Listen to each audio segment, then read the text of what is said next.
because I come from uh, a field that is rightly or wrongly called academics, let me focus on that aspect of the conference. We today have two papers, one by Sri Manish Maheshwari ji, the other by Sri Megh Kalyana Sundaram ji, on Greater Magadha, which is a thesis that came from Professor Bronkhorst. And recently there was a conference also on Greater Magadha thesis, and there was a protest by Western origin Professor Jean Hoban in that conference with regard to the venomously anti-Brahmin statements uh, by Professor Bronkhorst, comparing Brahmins with Nazis and so on. There is definitely such a great significance to this Greater Magadha thesis among Indologists. Many contemporary Indologists that we are focusing on with regard to appropriation and distortion in connection with Hinduism, they're all taking this thesis as a watershed thesis, and it is very much appropriate on our part that we have these two papers by Manish ji and Megh ji. And these two papers are going to be very, very rigorous. I've gone through both the papers with great interest. They have very powerfully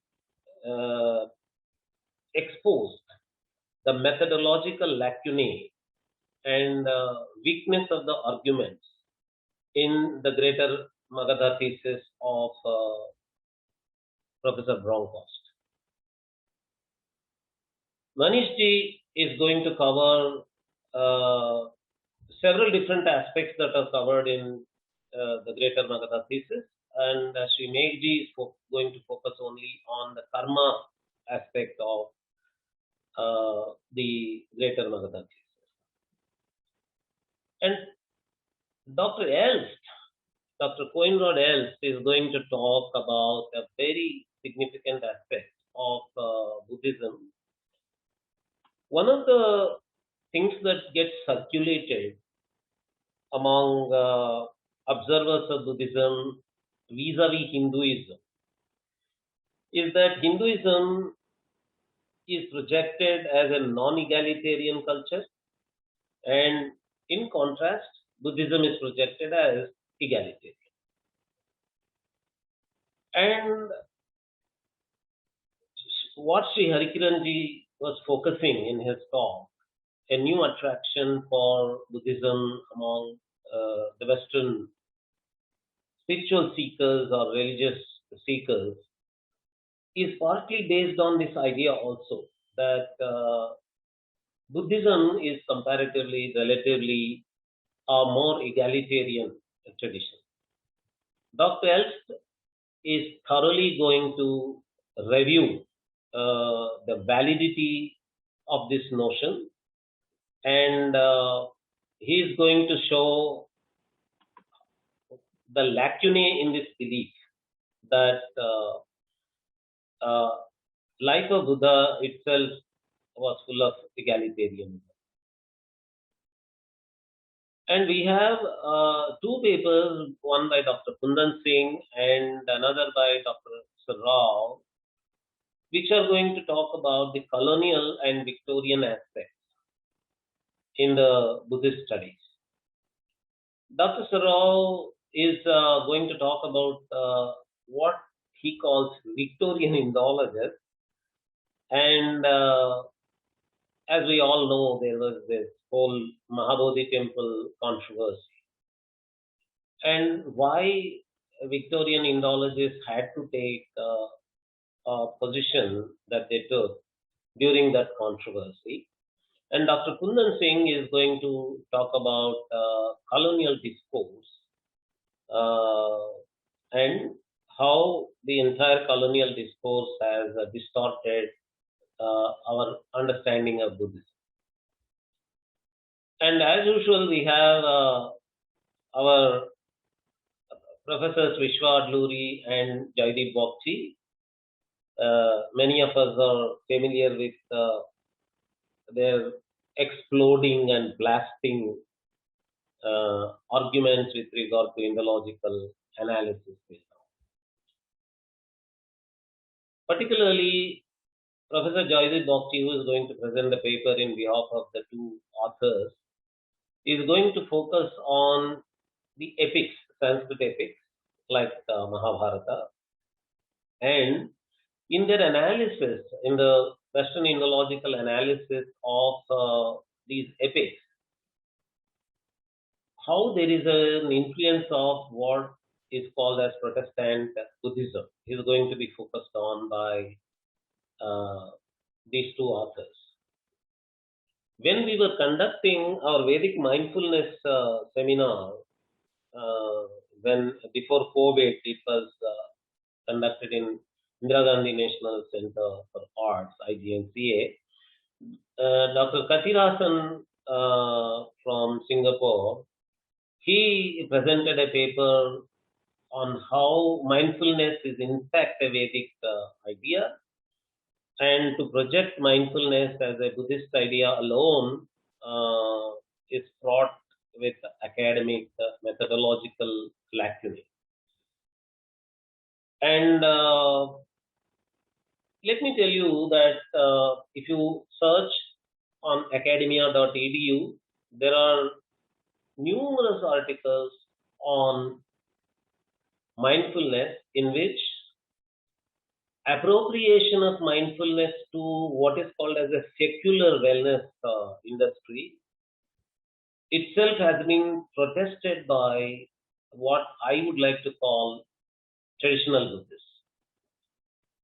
There was a question in the question and answer box from Geeta Roy on the validity of this word itself, Western Buddhism itself. She was asking whether it is valid to call Western and Eastern. Buddhism is Buddhism, after all. And Sri Harikiranji amply and powerfully established the rationale behind such categorization of Buddhism, and he has also shown how that category is not being created by us. It is already there. There are books on Western Buddhism, on modern Buddhism, and so on. But we have what is called as, I would like to distinguish between a Western Indologist focusing on Buddhism and Hinduism, Buddhism vis-a-vis Hinduism, and a Western Buddhist himself who claims to be a Buddhist, but a non-traditional Buddhist. He says mine is a secular Buddhism, scientific Buddhism, that Buddhism, this Buddhism. It gives a totally different appendage of adjectives to that. And this whole mindfulness thing is no longer even Buddhist. If you see publications on mindfulness, they very clearly say that they consciously secularized it. They brought scientific rigor to it. And in the process, according to the articles that we see on academia.edu by Western scholars themselves, it is an unjustified appropriation from Buddhism itself. So if you see that there is a secular appropriation from Buddhism, and there is another appropriation of it from Hinduism without acknowledging from Hinduism, we can see this whole activity that is going on. My hunch is that the whole attitude has a political agenda behind it. The political reasons for this, or I think Sri Harikiranji mentioned that reason, they are able to see a particular nation and the state of that nation having a potential to talk in behalf of what is called as Hinduism, take a defense of Hinduism. But with regard to Buddhism, they are not threatened by any such potential political entity, a state, which is going to say things against appropriation. And for them, because there is this potential danger that they are perceiving from a particular state in the whole world, they want to set aside Hinduism from the whole debate and put everything into the basket of Buddhism so that there is no defending person that comes and says anything against what they are doing.